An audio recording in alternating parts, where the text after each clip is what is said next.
பல வருடங்களாக எழுந்து நிற்க முடியாத சிறுவன்.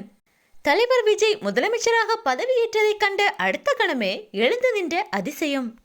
தலைவர் விஜய் அவர்கள் தற்போது ஒரு அதிசயமாகவே மாறிவிட்டார்.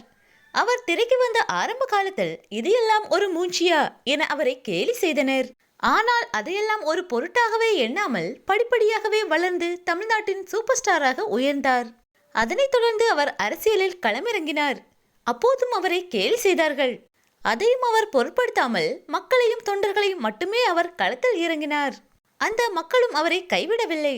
மக்களின் பெரும் ஆதரவோடு தமிழ்நாட்டின் முதலமைச்சராக தற்போது பதவியேற்றுக் கொண்டிருக்கிறார்.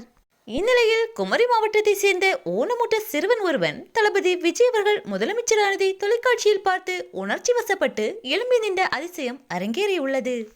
பிறவியிலிருந்தே காலில் குறைபாடு உடைய அந்த சிறுவன் தலைவர் விஜயின் தீவிர ரசிகன் ஆவார். திருவனந்தபுரத்தில் கோட் பட ஷூட்டிங்கின் போது தளபதியை பார்க்க வந்த அந்த சிறுவன் தளபதியை கண்டதும் எழுந்து நின்றான் என ஆச்சரியமாக கூறியிருந்தனர் அவரது பெற்றோர்கள். தளபதியும் அந்த சிறுவனை கட்டி அணைத்த காட்சிகள் இணையத்தில் வைரலாகி இருந்தது. தற்போது விஜய் அவர்கள் முதலமைச்சராக பதவியேற்ற போது உணர்ச்சி வசப்பட்டு தானாக எழுந்து மொத்தம் கொடுத்துள்ளான். அந்த சிறுவனின் தாய் தந்தையின் முயற்சியும் விஜய் மேல் வைத்திருக்கும் உண்மையான அன்புமே இந்த அதிசயத்திற்கு காரணம்.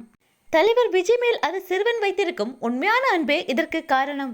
தலைவர் விஜயால் மட்டுமே இந்த அதிசயத்தையெல்லாம் நிகழ்த்த முடியும்.